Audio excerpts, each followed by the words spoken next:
আজকে তোমাদের বাংলা পড়াবো। তোমাদের যারা ফোর্থ সেমিস্টারে বাংলা এমডিসি কোর্সে পড়ো, অর্থাৎ ফোর্থ সেমিস্টারে বাংলা এমডিসি ফোর্থ সেমিস্টারে পড়বে, এবং যারা সিক্স সেমিস্টারে বাংলা মাইনর সাবজেক্ট হিসাবে বাংলা রয়েছে, অনার্সের স্টুডেন্ট যারা, তাদের জন্য এই ভিডিওটা খুব কার্যকরী। এছাড়া অন্য অন্য ইউনিভার্সিটিদের জন্য যাদের বাংলায় এই সুচেতনা কবিতাটা রয়েছে, তারা আমার এই ভয়েসটা শুনতে পারো। কবি জীবনানন্দ দাশের লেখা সুচেতনা। আমরা জীবনানন্দ দাশ মানেই আমরা জীবনানন্দ দাশকে চিনি কিভাবে না, জীবনানন্দ দাশের লেখা প্রধান মেন কবিতা আমরা ছোট থেকে যেটা পড়ে এসেছি, রূপসী বাংলা।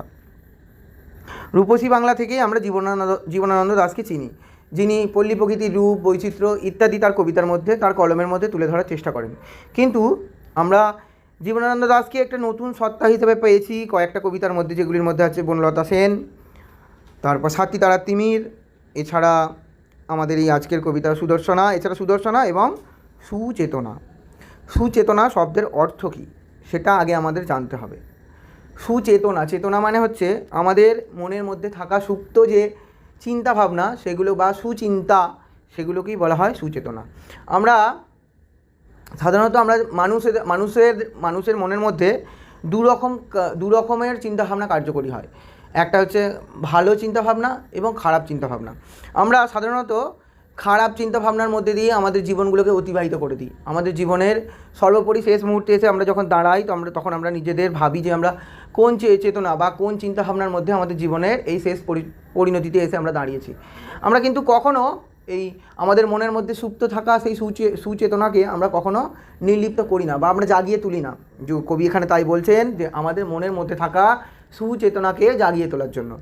তাই কবি এই প্রসঙ্গ অনুসারে বা একদিকে যদি আমরা সুচেতনা বলতে আমাদের মনের যে একটি সঠিক চেতনা বা সঠিক দিককে তুলে ধরা হয়, আবার আরেক দিক ক্ষেত্রে সুচেতনা মানে কোনো একটা নারীর নাম, যাকে জীবনানন্দ দাশ যেমন বনলতা সেন কবিতার মধ্যে বনলতা সেন একটা নারী চরিত্রকে কল্পনা করেছেন, তেমনি আমরা যদি কোনো নারী চরিত্রকে যদি দেখি যে কবির জীবনে থাকা কোনো এক নারী যার নাম সুচেতনা, তাকে দিয়েও এই কবিতাটা বা কবিতার নামকরণ কতটা স্বার্থসিদ্ধি হয়। কিন্তু অ্যাকচুয়াল সুচেতনা শব্দের অর্থ নতুন চেতনা, অর্থাৎ আমাদের মনের মধ্যে থাকা সুপ্ত যে ভালো চেতনা বা ভালো দিকগুলোকে বোঝানো হয়েছে। তো আমরা এবার কবিতার মধ্যে প্রবেশ করি। কবি বলছেন মূল কবিতায়, সুচেতনা তুমি এক দূরতর দ্বীপ বিকেলের নক্ষত্রের কাছে, সেইখানে দারুচিনি বনানীর ফাঁকে নির্জনতা আছে। অর্থাৎ সুচেতনা আমাদের মধ্যে যে সুপ্ত চেতনাগুলো বা আমাদের মনের মধ্যে থাকা যে ভালো চেতনাগুলো, সেগুলো যেন অনেক দূর দূর দ্বীপে অবস্থান করছে, যেগুলোকে আমরা চেষ্টা করেও সেই ভালো চিন্তা সম্পর্কে আমরা ভাবতে পারি না বা ভালো চিন্তাকে আমরা আমাদের মনের মধ্যে জায়গা দিতে পারি না। সেইখানে যেন কোনো দারুচিনি বনানীর ফাঁকে নির্জনতার মধ্যে, অর্থাৎ আমাদের মনের মধ্যে কোনো গুপ্ত কুঠুরির মধ্যে সেই সুচেতনা জমা হয়ে রয়েছে বা মনের মধ্যে সেগুলো জমে রয়েছে, যার বহিঃপ্রকাশ আমরা ঘটাতে চেয়েও ঘটাতে পারি না। এই পৃথিবীর রণরক্ত সফলতা সত্য, তবু শেষ সত্য নয়। এই পৃথিবীতে যুদ্ধ, রক্ত, এগুলোর পরেও পড়ে আছে সফলতা, যেটাই সত্য। অর্থাৎ এই পৃথিবীর মানুষ ভাবে যুদ্ধ করলে, রক্ত ঝরালেই তবেই হয়তো সফলতা পাওয়া যায়, এটাকেই তারা সত্য ভাবে, এই পৃথিবীর মানুষরা সত্য ভাবে।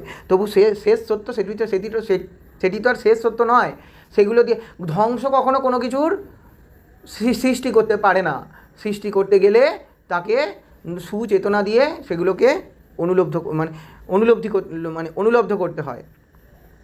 তাই কই বলছে, কলকাতায় একদিন কল্লোলিনী তিলোত্তমা হবে, তবু তোমার কাছে আমার হৃদয়। কলকাতা একদিন কল্লোলিনী তিলোত্তমা হবে, অর্থাৎ কলকাতা একদিন স্বপ্নের নগরীতে রূপান্তরিত হবে, তবু তোমার কাছে আমার হৃদয়। যা আমার হৃদয়ের মধ্যে সুপ্ত রয়েছে, সেই সুচেতনাকে আমরা জাগ্রত করে কলকাতাকে একদিন তিলোত্তমা হিসাবে আমরা সৃষ্টি করতে পারি।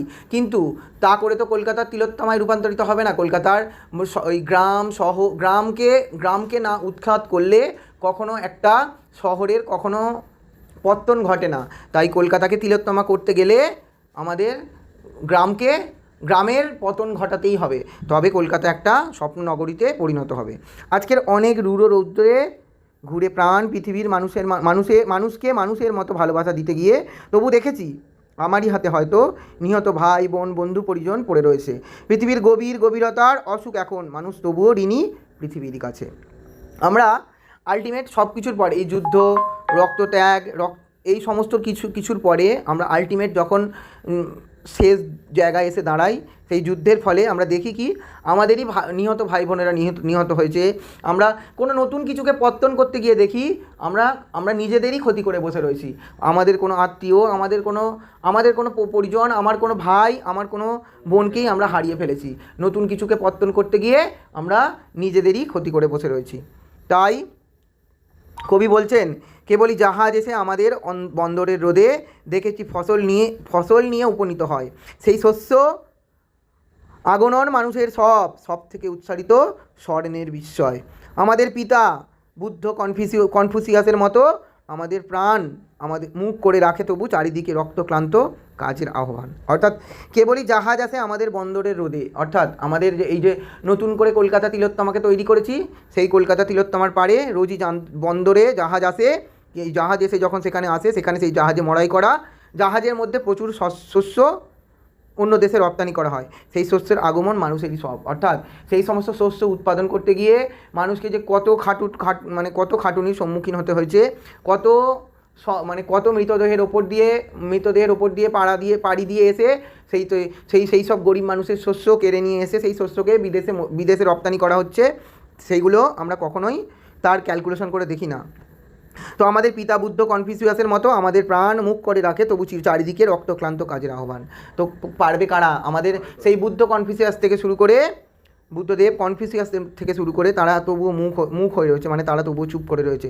কেউ অন্যায়ের বিরুদ্ধে প্রতিবাদ করতে পারেনি। তারাই যখন তাদের হাতেই সমাজ ব্যবস্থা ছিল, তাদের হাতে যখন সমাজ ছিল, তারা আমাদের মনের মধ্যে সুচেতনা জাগিয়ে দেওয়ার জন্য উদ্বুদ্ধ করে গেছে। কিন্তু আমরা তাদের সেই বাণীগুলোকে এখন অনুসরণ করে চলি না। আমরা নতুনকে সৃষ্টি করার লোভে মত্ত। তাই বলছে সুচেতনা এই পথে আলো জেলে এই পথেরই পৃথিবীর ক্রমমুক্তি হবে। সে অনেক শতাব্দীর মনীষীর কাজ। এই বাতাস কি পরম সূর্যকরোজ্জ্বল, প্রায় ততদূর ভালো মানব সমাজ আমাদের মতো ক্লান্তিহীন নাবিকের হাতে। গড়ে দেব আজ নয় ঢের দূর অন্তিম প্রভাতে। অর্থাৎ সুচেতনা, অর্থাৎ কবি তার মনে থাকার তার প্রেমিকাকে বোঝাতে চেয়েছে এখানে, বা এখানে সুচেতনা বলতে কবির প্রেমিকা, বা সুচেতনা বলতে মনের মধ্যে থাকা সেই সুপ্ত চেতনা, বা যেগুলো আমাদের মনের ভালো চেতনা, ভালো দিক, সেই সুচেতনায় আমাদের মনের মধ্যে থাকা সুচিন্তাগুলোকে সঠিক করতে বলছে। তো সেই পথেই আমাদের এগোতে বলছে, তবেই আমাদের পৃথিবী ক্রমমুক্তি ঘটবে। সে অনেক শতাব্দীর মনীষীর কাজ, বহু শতাব্দী ধরে মনীষীরা সেই কাজই করে রয়েছে। কিন্তু এই বাতাস কি পরম সূর্যকরোজ্জ্বল, প্রায় ততদূর ভালো মানব সমাজ আমাদের মতো ক্লান্তিহীন নাবিকের হাতে। গড়ে দেব আজ নয় ঢের দূর অন্তিম প্রভাতে। অর্থাৎ এই সমাজের সেই সমস্ত নাবিকগুলোকে নির্বাচন করতে বলছে সমাজকে গড়ে তোলার জন্য, যাদের মধ্যে সেই বুদ্ধ কনফুসিয়াসের মধ্যে মনের মধ্যে সুচেতনাগুলো কাজ করে, মনের মধ্যে খারাপ চেতনাগুলো যাদের মধ্যে দিয়ে বহিঃপ্রকাশ ঘটে না। মাটি পৃথিবীর টানে মানব জন্মান্তর ঘরে কখনো এসেছি, না এলেই ভালো হতো অনুভব করে। এসে এই গভীরতর লাভ হলো সে কী করে বুঝেছি। শিশির শরীর ছুঁয়ে সমুজ্জ্বল ভরে দেখেছি যা হলো হবে মানুষের যা হবার নয়, শাশ্বত রাত্রির বুকে সকলে অনন্ত সূর্যোদয়। অর্থাৎ এই সুচেতনা দিয়ে পৃথিবীকে নতুন চিন্তা দিয়ে গড়ে তুলতে বলছে, তবেই ঘটবে পৃথিবীতে নতুন সূর্যের উদয়, এবং সুচেতনা দিয়ে সব কিছুকে পরিকল্পিতভাবে নতুন কিছুর পত্তন ঘটাতে বলছে, তবেই হবে এই পৃথিবীতে নতুন সূর্যের উদয়। অর্থাৎ মানুষের মনের সুচেতনাগুলোকে বহিঃপ্রকাশ ঘটাতে বলছেন কবি এই কবিতার মধ্যে দিয়ে। অর্থাৎ আমরা যারা পড়ছি আমরা পাঠকদের মনে সুচেতনাকে জাগিয়ে তোলার জন্য কবি বারবার আহ্বান করছেন বা বারবার বলে যাচ্ছেন। তো আমার কবিতাটা এখানেই শেষ হলো। যদি কবিতাটা বুঝতে তোমাদের কোনো রকম অসুবিধা হয় তো আমার হোয়াটসঅ্যাপে গ্রুপে আমাকে জানিও। আর এই কবিতাটা তোমাদের মাইনর কোর্সের জন্য বা MDC 4 কোর্সের জন্য খুব বেশি ইম্পর্টেন্ট। এবছরের জন্য সুচেতনা কবিতার নামকরণের সার্থকতা, এই কবিতাটা তোমাদের জন্য সবথেকে বেশি ইম্পর্টেন্ট। এই কবিতা থেকে এই প্রশ্নটা এবছর আসবেই। তো তোমাদের যদি আমার পড়ানোটা ভালো লাগে তোমরা আমার ভিডিওটিতে একটি লাইক করো এবং আমার চ্যানেলটিকে সাবস্ক্রাইব করো।